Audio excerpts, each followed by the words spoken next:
there you can see the enormity of what appears to be a secondary explosion. Whether that was, it could well be the first explosion, because it may have been a fire just before it, but I'm just getting reports actually that there was a fire first and then that enormous explosion. Just show viewers, and this is the explosion from a different angle, and again it just shows how whether that's the first explosion or the second explosion is not clear, but that is what the authorities or state media says is a fireworks warehouse, and you can see actually firecrackers or some sort of subsidiary explosions going on there, but those pictures just in, and there another explosion as well. So, looking industrial park in Langley, you're looking at what's intended to be British Columbia's first legal cocaine lab. In a corporate news release circulated recently, Ad Astra Labs says it's been given approval by Ottawa to make and sell cocaine, and that its intention is to support the demand for a safe supply of the drug following BC's recent decriminalization of small amounts of hard drugs. This, I think, is spinning out of control.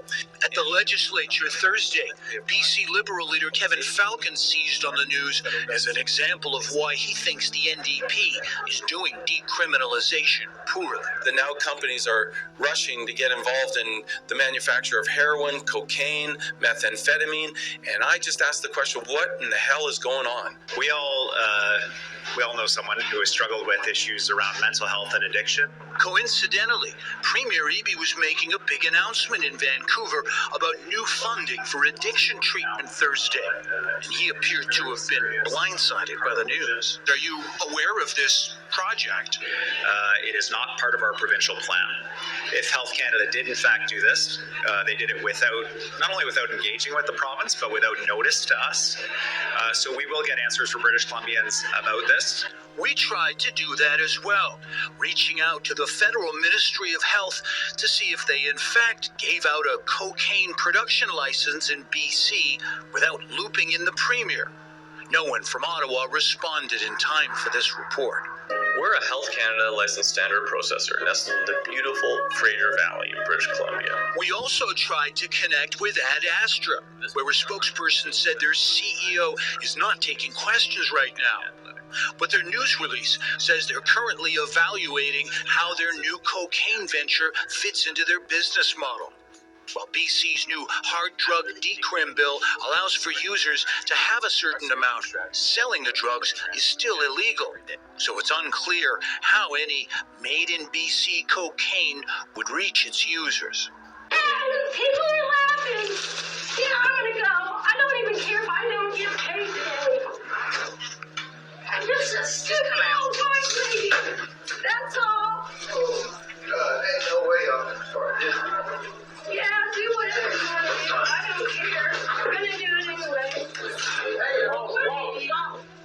I'm walking right out the door. I won't ever be back.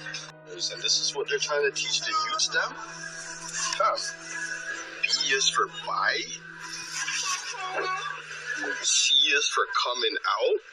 D is for drag. Fam, fire that ball. Back again with a daily dose of doom and gloom, where we document the downfall of our dainty, decadent little Western civilization, one onerous day at a time. As you can see by the clutter on the map, the fan is most certainly being approached by the crap. A 31-year-old woman who admits to having sex with a 13-year-old boy and then becoming pregnant with his child won't face any jail time under a plea deal with prosecutors. 11 Call for Action investigative reporter Matt Kroschel is joining us live tonight. Matt, 31-year-old Andrea Serrano was facing sexual assault charges, but accepted this new plea deal to stay out of prison. Adam Serrano gave birth to a baby boy. She admitted to having sex with that 13-year-old.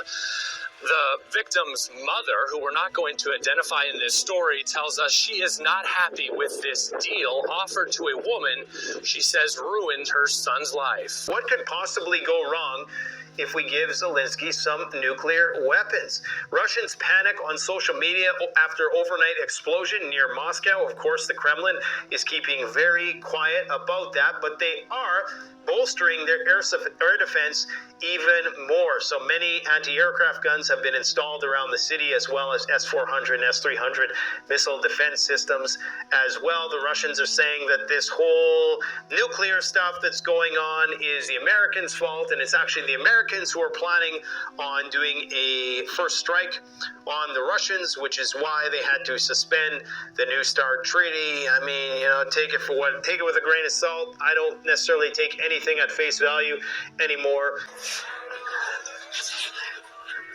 Okay. I'll have it there.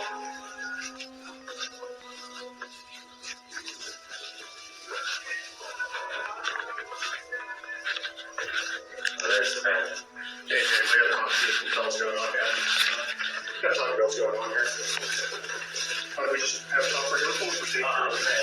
I was, okay. We had a reaction, man, okay? We just want to have a talk, man, all right? Nothing too serious, okay? Okay. Basically, it seems like on Moko Space you got sent a lot of basically child porn. Yeah, and I have reported a lot. Did you get carried away with some of them? Yeah. Okay. What happened? They send you some news, you sent some news back, trading shit? Yeah. Okay. Who's sending you child porn on Telegram? That was actually Vanessa. Okay. What did she send you? Some very bad stuff. Like? Young stuff. Talking infants? There was that. You got some infant porn from Vanessa or what? There was that. Okay. There was older than that. Like toddlers? Supposedly it was her sister. Did she send you her sister doing sex acts or just naked pictures? Yeah, it was that. What was her sister doing in the photos? I don't want to repeat it. Oh, you're gonna have to. So you do have a canine fantasy, a dog fantasy. I can't lie. I do kind of have a canine shit. Hey, dog. Oh, no. They're talking to me about stuff in Fort Smith. Oh, he invited a 13-year-old girl to his work to have sex with her and has child porn that he received. There wasn't no porn. Okay. Y'all stay right there.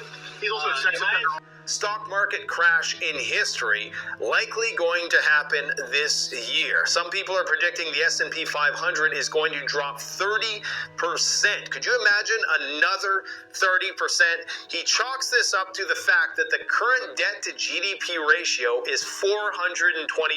Compare that to the dirty, hairy 1970s when people were getting in fistfights for gasoline. It was only 100%. Imagine today, looking at the state of our cities today, how well armed everybody is. It's not going to be pretty. Anyways, we're going to talk about that and other economic factors. We got Russia preparing for martial law by royal decree of Vladimir Putin himself, sending down an order that suggests that when the martial law is inevitably imposed in that country, when World War III officially kicks off,